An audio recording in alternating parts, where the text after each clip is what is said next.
Hey, this is Brigitte for Taste It TV. I'm standing next to Jimmy Eat World. Hey guys, how are you doing? We're doing really good. It's just a beautiful day to be here at a festival. Yeah. There's lots of kids. I think it's gonna. I heard it's almost sold out. Yeah. So it should be a good time. Should be a good show. You started out small band, small venues, close to the crowd and stuff. Do you ever miss it? Yeah. The olden days, those were good times. We look back with fondness, riding around in the van, playing for 5 people, including the bartender. But you know, we'll always remember that. But we're having a great time right now. I mean, this is a great turnout. A lot of people gonna rock for them. Well, I mean, there's not really a whole lot you can do about it.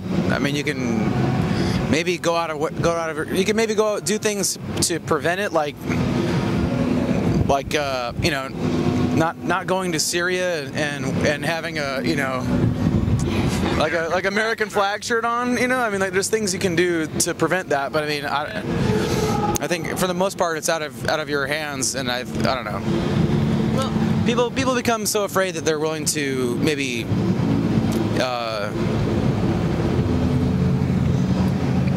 give up like living. Then that's not you know, that's not living. If it's my time, it's my time, you know. So I don't know. I mean, I don't really think about it that much, to be honest. You know, like Jim said, those are kind of things you don't really have any control over. You know, we like to just continue doing what we do, and obviously there's some dangers out in the world when traveling, but it's better than staying at home and being afraid, you know. So we don't like to have any kind of fun. If someone's laughing on the bus, they have to take a cab to the next show and pay for it themselves. If people are dancing and moving around too much, we stop the show and tell them to calm down. We send them to the back. If they're having too much fun, then they have to go to the back of the room and send them to timeout. Yeah, they have to go timeout for 2 songs, and then they can come back and watch. We try to get out and check out the cities that we're in, you know, if there's time. It's kind of, I mean, it looked like you could go walk around out here somewhere, but you'll see lots of cows, but nothing really interesting. Really? No. Well, I mean, sometimes there's not enough time, but we try to. Yeah, some interesting sites that we've seen in other cities are, you know, there's the normal tourist stuff, but I think we also, I at least like to try some the local cuisine, or you know, drinks. You know, like different areas have their different drinks that they do, and. Well, what's the weirdest thing that you have tasted somewhere? Oh geez, it would. I mean, in Japan maybe. Yeah. Definitely in Japan, and I think the snail. The snail was different, but I remember there was one night that we were out with our friends in Japan, and I think I was hitting the sake bottle a little too hard, and I said, "Bring it on! I'll try anything." And there was some exotic seafood items that I'm not even sure what they were, but I tried them, and I was able to keep them down. So actually, I was pleasantly surprised by some. They were quite delicious. Yeah? Yeah. Have you ever had problems with someone on the tour bus? I mean, you have to live quite close to each other, who wasn't able to keep things down? Did that ever happen? I don't think anyone's ever, like, thrown up on the bus. On the bus. I bet there's some people in our crew that have probably discreetly thrown up somewhere else, but due to alcohol. Yeah, probably not because of food or anything. Probably self-inflicted damage.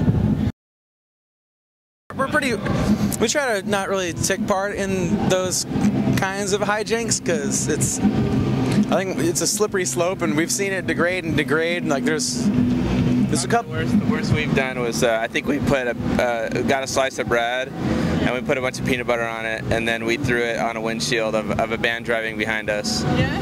Yeah, that's pretty much as bad as we get. I hate these guys. I'm just here to get paid. No. No, I've known Zach since preschool. Yeah. His mother was our preschool teacher, so I've known him for like 27 years now. Yeah. He's a great guy, terrific friend, excellent at video games. Fascinating to talk to. Just I don't know. I like sports games. Yeah. Yeah, so pretty much any kind of baseball, American football, and regular football, and hockey, and pretty much anything. And only on games, or do you also play yourself, like football or? Casually, every once in a while. Yeah. Yeah. what about your softball league that you and Tom are on? I used to be in a softball league, but I don't play softball anymore. Softball is sort of like an old man's version of baseball. Right. So, Tom's a nice guy. I've known him for a long time.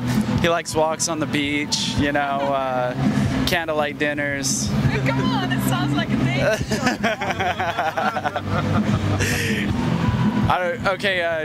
Tom, one thing about Tom that you might not know is we were talking about sports. He has an incredible arm. Like, he can, you know, in basketball, he can make a shot from super far away, or just like I don't know. Throw things really far. He can throw things really far with great accuracy. It's kind of. I think he got it from practicing throwing oranges at people's houses when he was in high school. If you had an orange, or better yet, like some eggs, some raw eggs, you could probably hit like that lady standing by the car over there. You could probably just nail her right in the head, and you never know. Extreme accuracy. Yeah. But he's never like you know, aimed at a human. You know, usually just like inanimate objects. Watch, I can hit that sign over there, and you're like, no way, that's way too far. But when did you first throw the first orange in your life? When I was 3 years old. When I was a baby. And who or what did you throw it at? My brother. What did you do? He tried to fight me. And you threw an orange at him? Yeah. Is that your way of solving problems, throwing oranges at people? Yeah, it seems like it always works. There's lots of citrus in Arizona, so you got to use what the land gives you, you know, to defend yourself. Right. It's biodegradable. It's biodegradable. It causes you know, embarrassment to the person because they have an orange spot on their shirt or their arm, but you know, it really doesn't hurt them, you know, permanently, as if it were a rock or something more dangerous. What are like your influences in music and stuff? I think growing up I was into like guitar player type bands, you know, like heavy metal. Heavy metal, like Metallica and stuff? Yeah, like Metallica and stuff. What about you guys? I was probably influenced by a lot of bands from San Diego. Where we live is probably about a 6-hour drive from San Diego, and there's bands like Drive Like Jehu, Rocket from the Crypt, 3 Mile Pilot, just bands like that. So some older grown-up stuff, or? What do you mean? Well, all grown up, like the more adult rock scene, not the. Yeah, it's pretty much both. Like, yeah, and a lot of like the stuff that Jim was talking about, like Metallica. What about you guys? When I was young, I really enjoyed listening to bands like Fugazi, you know, bands like that. I also, with Tom, you know, we grew up together, so we listened to a lot of the same stuff, you know, the Drive Like Jehu and the Rocket from the Crypt. So just good rock. Good rock. So, what would you do, like, because your previous record is called Futures, what would you see yourself in like 20 years? Old. Doing what? Kicking it. And where? Drinking a martini somewhere in Florida, I don't know. Just kicking back, enjoying the old days. Yes. Nothing special, like being just like a big producer or something, or? Setting a 20-year goal is kind of a tricky thing. You don't know for sure if it's gonna happen, yes or no. But yeah, that's true. But what would be the advice you guys would give to young kids who are now starting out, trying to follow your steps? You know, like they look up to you. They're like, we like Jimmy Eat World, and one day I would like to be like Jimmy Eat World. What would you tell them? What would you say? Like, do this and do that? I would say that there's so many aspects of the music industry that just you have no control over whatsoever. You know, the only thing you really can guarantee yourself at the end of the day is just being proud of your work. Yeah. So always make sure that what you do is, you know, you feel good about it. So do what you like and just see where it goes, or? Yeah, I mean, try to be smart about making decisions, you know, when opportunities come, but, you know, don't be an asshole about it. So, if somebody should choose for school or being in a band, what would you recommend then? Well, that's really a tricky question. Because I'd say choose school, but go somewhere else and study. Yeah. Because I think, you know,